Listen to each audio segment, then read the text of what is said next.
Salut à tous, ici Ryuda, et bienvenue pour la preview du chapitre 65 de Boruto. Alors oui, je sais, ça fait un petit moment que j'ai pas fait de vidéo, mais j'ai vraiment pas le temps avec les cours à côté, et YouTube c'est pas ma priorité, c'est juste un passe-temps, donc les études avant tout. C'est pour cette raison que cette preview sera un peu plus courte que d'habitude, et je pense que ce sera pas plus mal.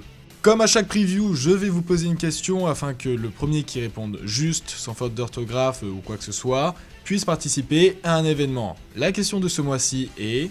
Dans quel chapitre Sasuke se fait-il crever son Rinnegan? Donc répondez le plus vite possible à cette question en commentaire et le premier qui aura eu juste sera sélectionné. Ensuite, je vous invite à rejoindre le Discord de la chaîne sur lequel je fais la lecture et traduction de chaque chapitre le jour de leur sortie. Donc là, je vous donne rendez-vous lundi 20 décembre à 20 h pour que je vous fasse la traduction du chapitre et que on discute un peu théorie tous ensemble avant la prochaine preview. Assez blablaté, passons au résumé du chapitre 64 de Boruto.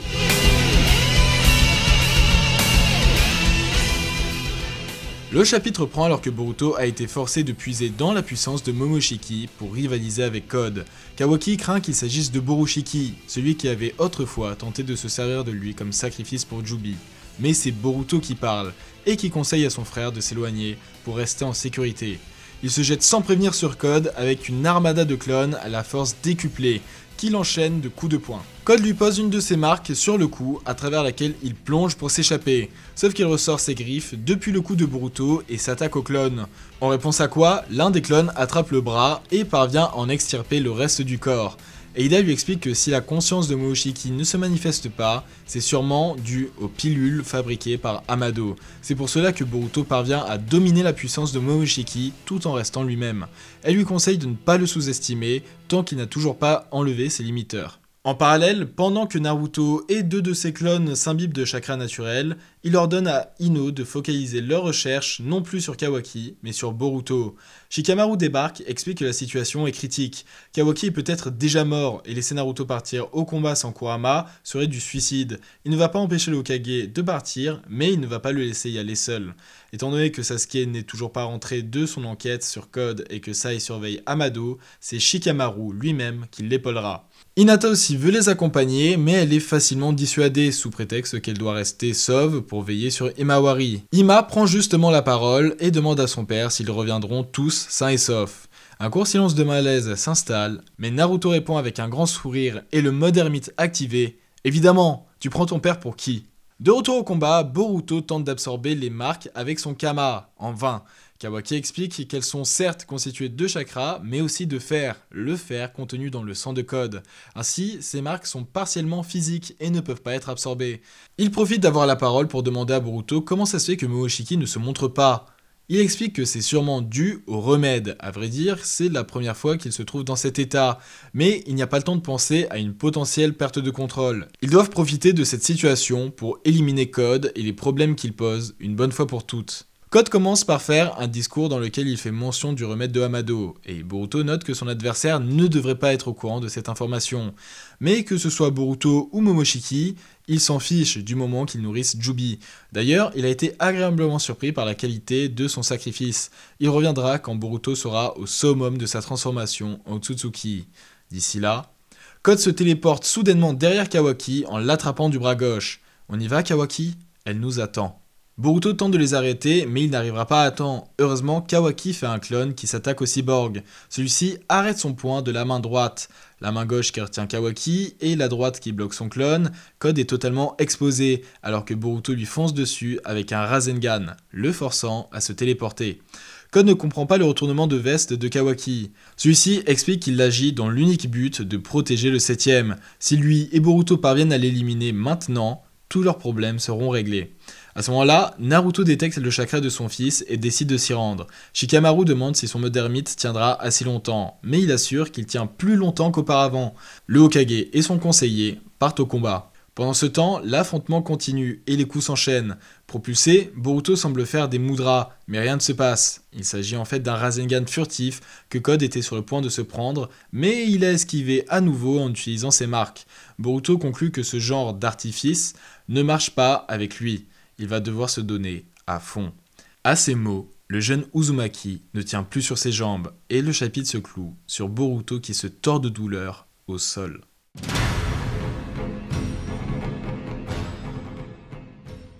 Comme d'habitude, dites-moi ce que vous avez pensé du chapitre. Pour ma part, j'ai kiffé. Analysons le chapitre que je viens de résumer afin de faire nos prédictions pour le 65. Je vous propose de commencer par un coup de gueule, le fait qu'il n'y ait que Shikamaru qui accompagne Naruto. C'est ridicule car on sait qu'il y a d'autres ninjas dans les parages comme Rock Lee qui aurait pu aider. Mais bon, ça à la limite, on peut comprendre parce que Boruto n'a qu'un chapitre par mois et on ne va pas s'attarder à développer des personnages d'arrière-plan. Par contre, que Hinata, la mère du protagoniste, donc il est normal de la développer, soit à nouveau mise de côté, là il n'y a pas trop d'excuses. Même son combat contre Momoshiki n'a pas été montré. J'aimerais bien que Hinata ait son petit moment de gloire et qu'elle ne serve pas que de figurant pendant toute l'œuvre. Passons au cœur de ce chapitre, le combat contre Code. Contrairement à ce que je pensais, la conscience de Momoshiki ne s'est pas encore manifestée, et ce, grâce aux effets des pilules. Par contre, j'avais prévu que la corde ne dépasserait pas du bandeau, car Boruto du futur a la cicatrice au niveau du Byakugan, et cette coupure se prolonge tout le long sur le bandeau. Boruto aura donc le Byakugan et en même temps le bandeau sur le front, au moment de la cicatrice. Or, si la corne avait poussé, le bandeau serait tombé comme toutes les autres fois, et il n'aurait pas pu obtenir la cicatrice. Sinon, on peut noter que les clones, eux, n'ont pas de Kama. Or, dans d'autres chapitres, on a déjà vu Borushiki utiliser des clones qui avaient eux aussi le Kama. Du coup, est-ce un oubli de dessin ? Il y en a pas mal dans l'œuvre, donc ce n'est pas impossible, mais je pense pas. Déjà, c'est peu probable parce que ça voudrait dire que Ikemoto a dessiné plein de Boruto, qu'il a dessiné le Kama juste à un seul et qu'il l'a pas fait aux autres, et ça sur plusieurs pages. Donc ce que je pense le plus probable, c'est qu'à la base, Ikemoto donnait des Kama aux clones, mais que dans ce chapitre, il s'est souvenu d'une règle importante.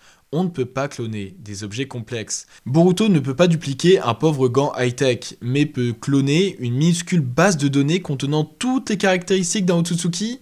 Donc selon moi, à partir de maintenant, les clones de Boruto n'auront plus jamais de Kama, car cet artefact est trop complexe pour être dupliqué. On apprend que les marques de code sont faites à partir du fer contenu dans son sang, ainsi on pourrait imaginer son point faible, forcer Code à produire trop de marques lui provoquant une carence en fer. Ça fait pas très épique mais bon. Ainsi sûrement que pousser Code à créer beaucoup de ces marques l'affaiblirait. En outre, qu'est-ce que ça m'a fait plaisir de revoir le mode ermite de Naruto qui, selon ses dires, dure plus longtemps qu'à l'époque de Shippuden. Je suis très curieux de revoir son utilisation, mais le fait que Shikamaru l'accompagne ne présage rien de bon. Passons à la preview du chapitre 65. Le précédent chapitre s'est clos sur un Boruto se tordant de douleur. Avant que cela n'arrive, il a laissé comprendre qu'il allait utiliser le plein potentiel de son saut. Ça sous-entend que Boruto n'était pas à fond jusque-là, ce qui explique que le combat soit moins dantesque que ce à quoi je pouvais m'attendre. Ainsi, on peut conclure que c'est parce qu'il tente d'exploiter la puissance maximum de son saut qu'il a fini dans cet état. Les pilules qui s'en étaient prises jusque-là uniquement à Momoshiki, l'empêchant de refaire surface, s'attaquent désormais aussi à Boruto parce qu'il a utilisé trop du pouvoir des Otsutsuki. A partir de là, Code pourrait simplement partir avec Kawaki, mais ça poserait deux problèmes. De 1, Kawaki n'aurait pas obtenu de nouveau Kama, et je le vois mal l'obtenir après l'ellipse. De 2, c'est vraiment le moment idéal pour faire la cicatrice à Boruto. Donc je pense qu'après s'être tordu de douleur, Boruto n'aura pas pris assez de médicaments pour contrer la quantité de chakra qu'il a puisé dans son Kama. Et ainsi, Borushiki pourrait faire son retour. Borushiki voudra tuer Code, car ce dernier veut tuer Boruto. Et Borushiki voudra aussi capturer Kawaki pour se servir de lui comme sacrifice. Ça va encore plus se friter avec Code, et là ça risque d'envoyer du lourd, enfin j'espère. Et Naruto et Shikamaru devraient arriver en plein cœur du combat. Cependant, Eida ne l'aura pas prévenu. Ça fait depuis des mois que je soupçonne Eida de trahir son chevalier, et le chapitre 64 n'a fait que confirmer mes suspicions. Quand Boruto a proposé d'en finir avec Code une bonne fois pour toutes, une case montrait Eida observer tout, silencieusement. Comme si les paroles de Boruto étaient pertinentes. Donc selon moi, elle devrait vraiment le trahir d'une seconde à l'autre, et ce premier acte de trahison serait de ne pas prévenir Code de l'arrivée du Hokage. Le chapitre devrait même se finir là-dessus, donc passons directement au chapitre post-65.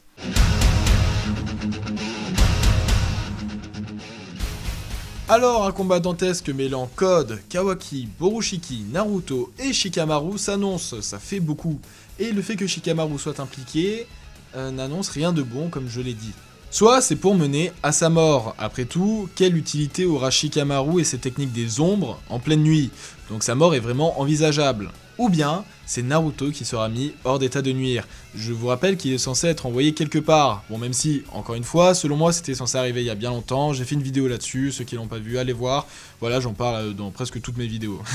Mais bon, c'est pas arrivé. Donc si Code scelle Naruto quelque part et qu'il s'enfuit avec Kawaki, que Boruto aura tout oublié car il était en Borushiki, il ne reste que Shikamaru qui aura été envoyé par l'auteur afin d'être témoin de la disparition du Hokage. Bah ouais, si Boruto oublie tout, que Kawaki n'est pas là, qui pourra dire que Naruto a été scellé quelque part? Donc voilà, soit Naruto, soit Shikamaru, y passe. Et bien sûr, je pense que Borushiki recevra au cours de ce combat sa fameuse cicatrice à l'œil. Ensuite, bien sûr, je me répète, mais je vous invite à aller voir la précédente preview dans laquelle je pense que ce sera Borushiki qui passera son Kama à Kawaki. Pour conclure, je reviendrai sur Shikamaru qui a confirmé que Sasuke est toujours en pleine enquête sur Code. Je pense vraiment que la théorie que j'ai faite il y a 2 mois consistant à ce qu'il se trouve directement au temple de Boro où se trouve Eida est très probable. Maintenant que Kawaki et Boruto savent que Code est manipulé par quelqu'un qui peut savoir des choses top secrètes, Sasuke peut directement aller à sa rencontre, comme ça, une fois rentrés, ils pourront mettre leur analyse côte à côte afin de trouver comment battre Eida. Donc voilà, comme je vous avais prévenu, la preview serait un peu plus courte, mais au moins voilà, je peux sortir les vidéos parce que sinon j'ai vraiment pas le temps. Je vais essayer là à Noël parce que j'ai une semaine de vacances, mais ça va être très chaud de sortir 2-3 vidéos. Mais bon, comme je viens de le dire, c'est pas donné. D'ici là, j'espère que la vidéo vous aura plu et n'oubliez pas, observez, déduisez, partagez. Je vous dis à bientôt pour une nouvelle vidéo.